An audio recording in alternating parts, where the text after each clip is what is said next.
Cannot measure morals by the rod, or the consequence of disobedience to God. From dust thou art, to dust thou will return, may also be said of the lowly worm. But when God breathed into man the breath of life, a soul was born with hope for paradise. It matters not from whence our body came, grant unto earth that to which it has a claim, and unto God the soul he freely gave, cleansed of the dust of the earthly grave. That's one of my poems.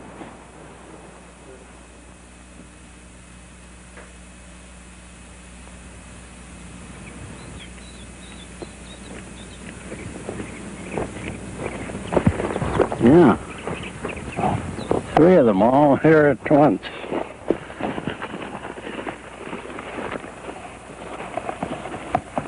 No, I don't know which one will. Oh, I think that one.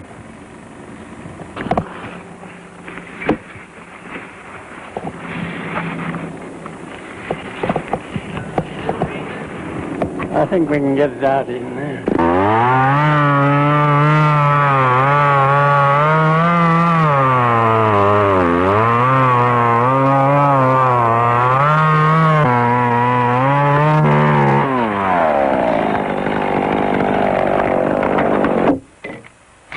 I'm a wood butcher.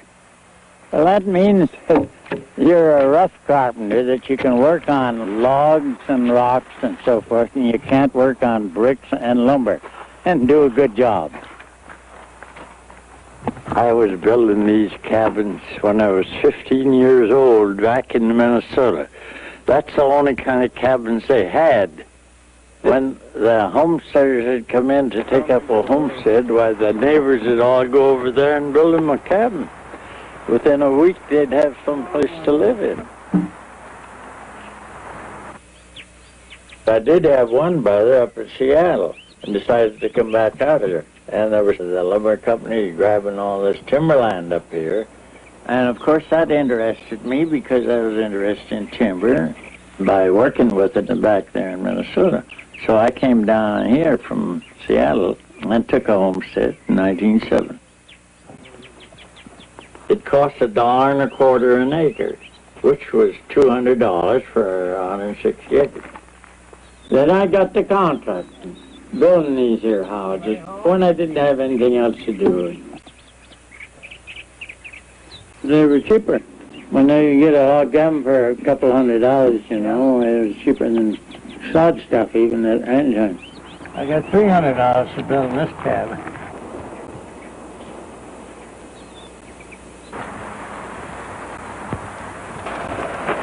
Stay on the end.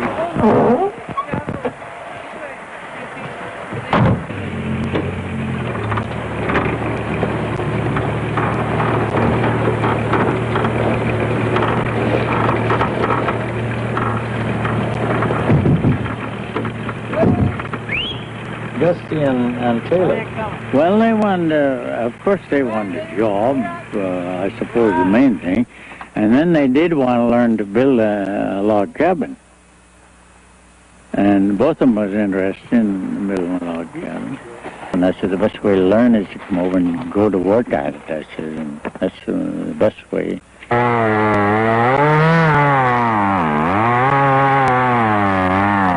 In my 35 or 40 cabins that I built, I've had probably a new man every time I try. Every time I build a cabin, I have somebody new, you know. But it's just a matter of being able to handle an axe.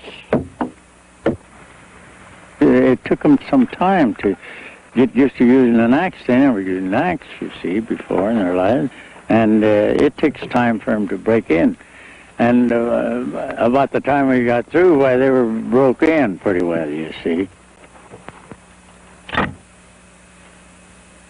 Taylor, you know, he was handy, you know, and he was intelligent. And the little gal was, too.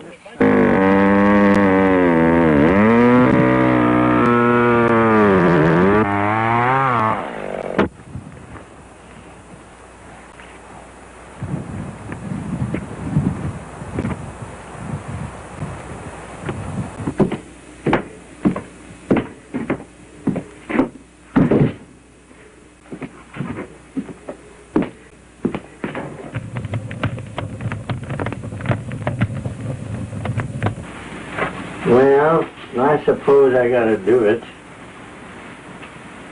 Advisory committee, they call it. I have no business to be on it. One man from the Spanish-American War. I guess it's just a publicity proposition.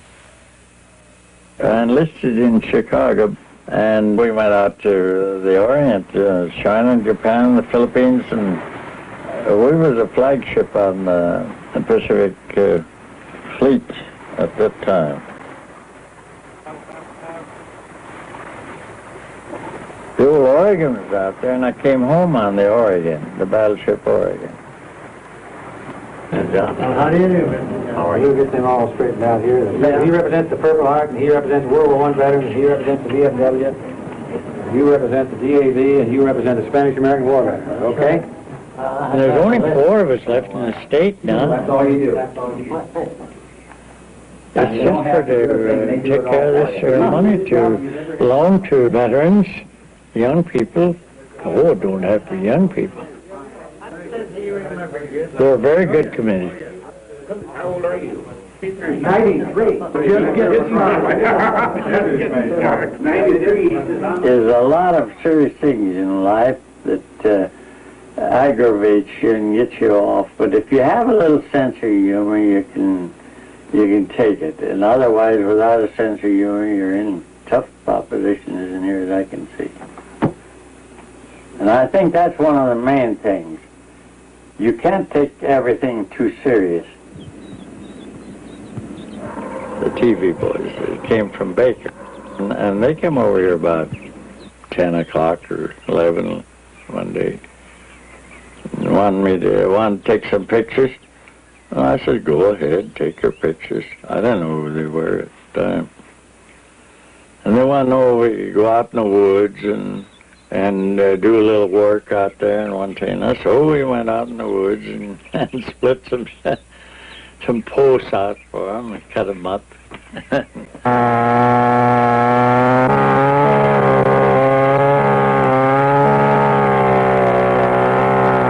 But I think the whole thing was the fact that you're 90-some years old, you're building a log cabin. Well, I don't see anything unusual about that, you know, excepting everybody don't live that long, but gosh, I had 3 brothers that was older than me. Quite often we make heroes out of people that have no particular reason to be. Now, my health and one thing and another, I attribute to my parents. I don't expect any reward for what I did. I didn't do anything about my health. In fact, the matter is, I think I was a little bit just the opposite, because I am rather obstinate, and I guess I hate to be forced into anything, you know.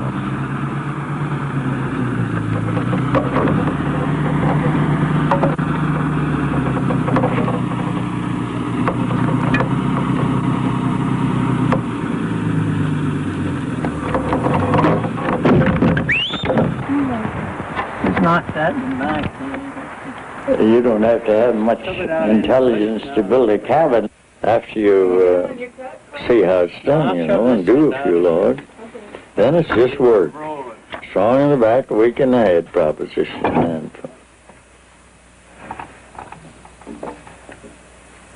And of course, I I'm not like I used to be about 40 years ago or 50, which was I was quite active at that particular period. But now, you know, you can't lift so much or anything. I've been taking pills and one thing and another for some time. They're supposed to have too dang many white corpuscles and so forth in your blood. And I was supposed to be ready to die here some years ago. And if I got all excited about it, I probably would have. Well, I sensed that they were reliable people. They were honest, and they were people that you could rely on in regard to what they were capable of doing. You can't judge people the first day or two that you're with them. You have to take time before you really find out what they are and what their beliefs is and how they arrive at these beliefs and all that kind of thing. I thought they were married for several months. I didn't know. Of course, you got to accept what it is. It isn't a question of what you think. You have to accept a lot of things, whether you like it or not. When Gussie said that they were going to get married, I said, now you're talking my language. I said, now I can deal with you. This becomes a Thanksgiving moment, our Father. One of blessedness and one of richness. But the feeling of privilege upon us as friends and loved ones as we stand with these two as they come in the moment of their commitment. Make a blessing here by this presence. May thy grace attain, and the comfort of thy peace be upon them. You promise to love and honor and cherish, and leaving all others cleave only unto him. And do you have rings by which you wish to have these vows sealed? You promise to pledge yourselves one to another. I now therefore pronounce you husband and wife. You've got a wife, you better listen.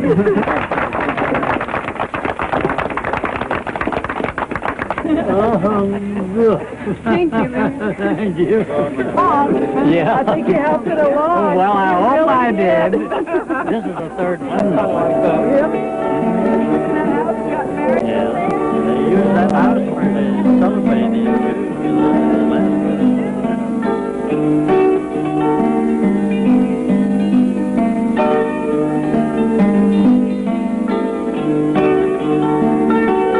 Youth looks for things they can explore. They seek the truth through nature's lore. Created things are plain to see, but the how and why is a mystery. Knowledge is a search for facts, a worthy cause, but often lacks a broader base from which to start may be found within our heart. You guys have been camping all week. This 4th of July experience we have every year always seems to give us the chance to tell a few stories we've never gotten around to the rest of the year. Like the Spanish-American war veteran who is leaving a legacy of log cabins in Central Oregon. Ray Summers reports from Camp Sherman. If you're going to do something right these days, you've got to do it yourself. After seeing Luther Metke work, we decided he's probably right. Luther Metke is a builder of log cabins. The newest log cabin, numbers somewhere in the 40s or 50s, is different. For one thing, it's got 8 sides. It was principally, as I say, for to get light in that center part. You see, I'll put trusses across from that post over there, that far one over to that one, and the same way on the other end. These things, if you keep it working, you don't have time to worry about it. If you lay around, why, I suppose the physical proposition is just the same as the mental. If you exercise a little bit, well, it's easier you don't get sore and stove up. We doubt Luther Metke will ever be stove up or stove under or any other way. He'll just keep on building these log cabins of his and trying to ignore those pre-cut log cabins of modern industry. Well, it looks like a manufactured thing, and I like the log cabin made out of logs. Natural. Natural. The one thing you can say about log cabin building Luther Metke, he's natural. As natural as the material he uses. Three summers at large at Camp Sherman, Oregon.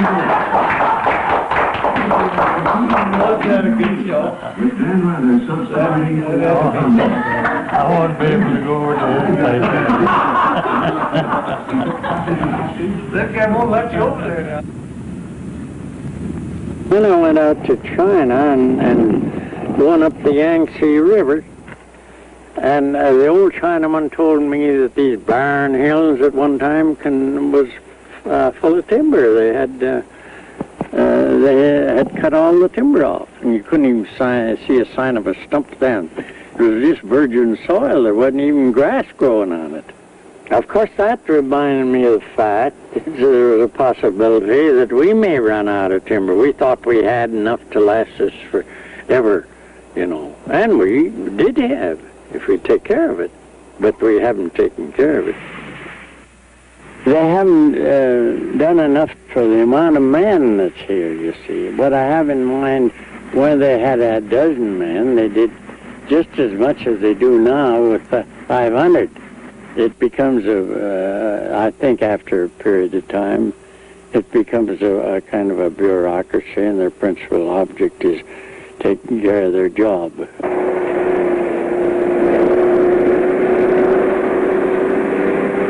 I had the radical ideas that by organizing the working man, that he would be able to do something about these things. Well, when the working man gets in power, he does the same thing. He's looking after himself, and that's all. He's just like the employer. So it isn't a question of who's in power, it's what they do when they get there. And therefore, I don't care who owns the timber or anything of that kind, as long as they'll take care of it. Nothing comes from nothing. Everything from thought. Not always what is wanted or what we really sought. With man, it's trial and error, although many to consult. With God, who has the answers, already knows the result. So it's just an idea that thought is the thing that creates everything. And I actually believe that there's a superior intellect that created everything.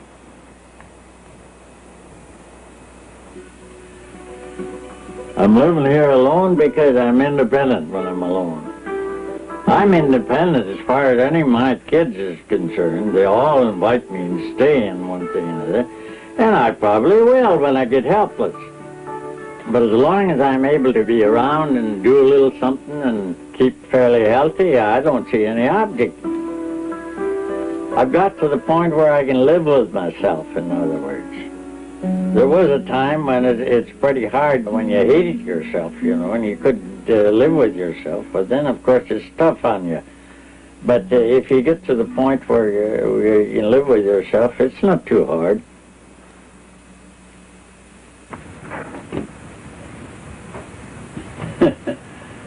She's coming now.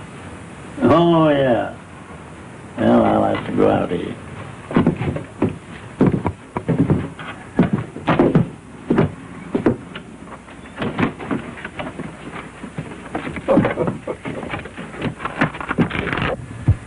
Now, put on your biggest smile. You're kidding me. Well, How are things going? hi. Finally made it. Good. How are things going? That was a long old drive. Next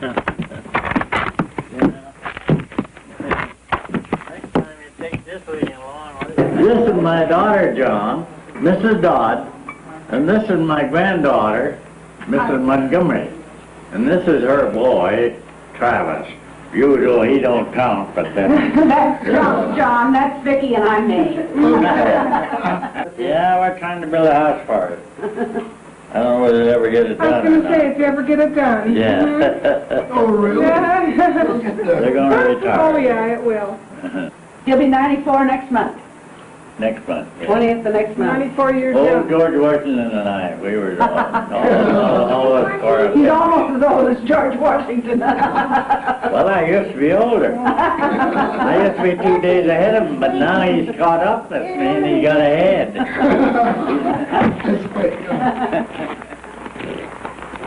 Well, we picked up your mail. You got a lot of money? Yeah, I've got lots of money. Oh, well, that's what we need. Better get another quart anyway. I get you 2 quarts? Well, unless you're going to use it, because I won't. One of them should be last. Oh, I could think of things. You know those pictures? That old picture? Look at this is Yeah. Pat and this is me. He was a baby. I had this enlarged from a little picture he had. That's my handsome father.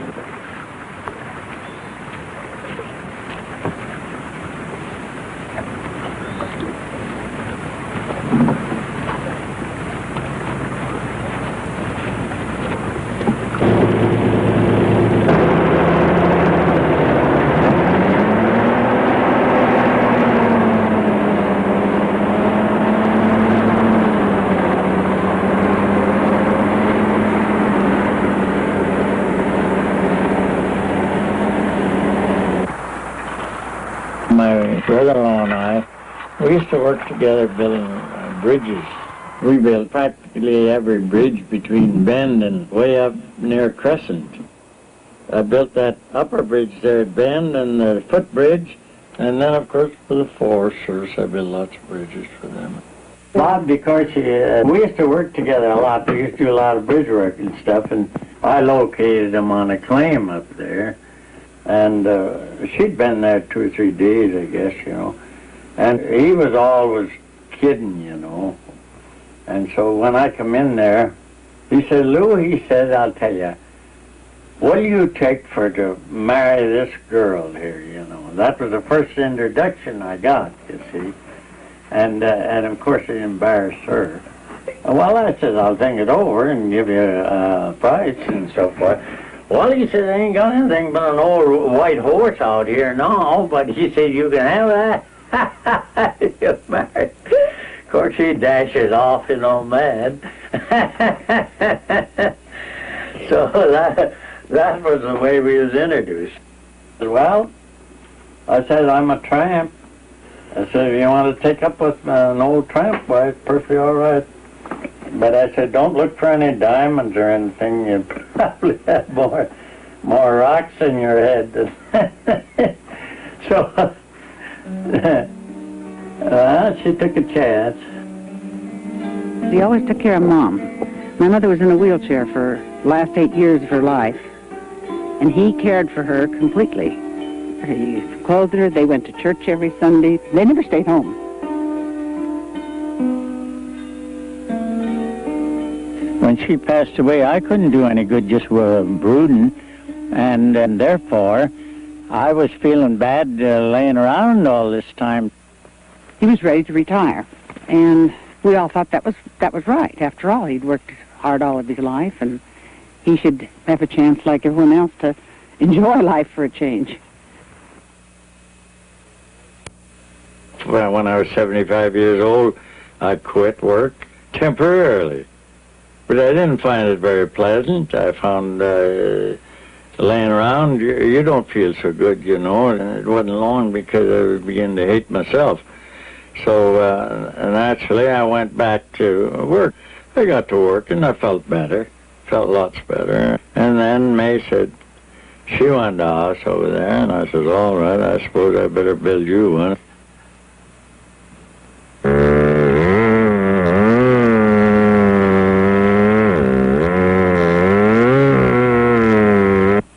I don't try to plan ahead for several years. I got ideas of what I can do, what I should do next year and 10 years from now. It's all right to plan a house or something that'll take you 6 months or a year to build, but I mean planning a way ahead and trying to look too far ahead, because there's so many changes in the meantime that's going to change your plans. As long as we do the best of what we recognize is the best. That's the only thing I can say.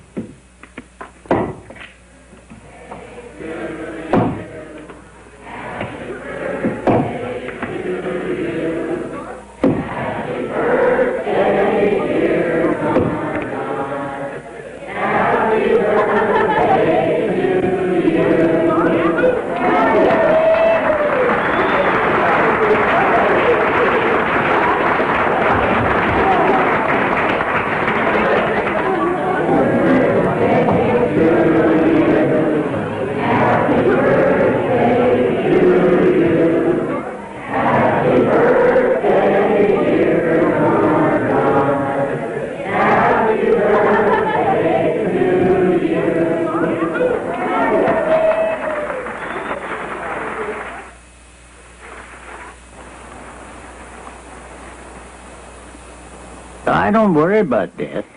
I don't worry about it because it's a condition that we got to go through. And what's the use of worrying about it? There's no object in worrying about something that you can't do anything about. Out of the past, we build our future. Out of the darkness comes the dawn. Out of God's grace, we hope to seek your courage and faith to carry on.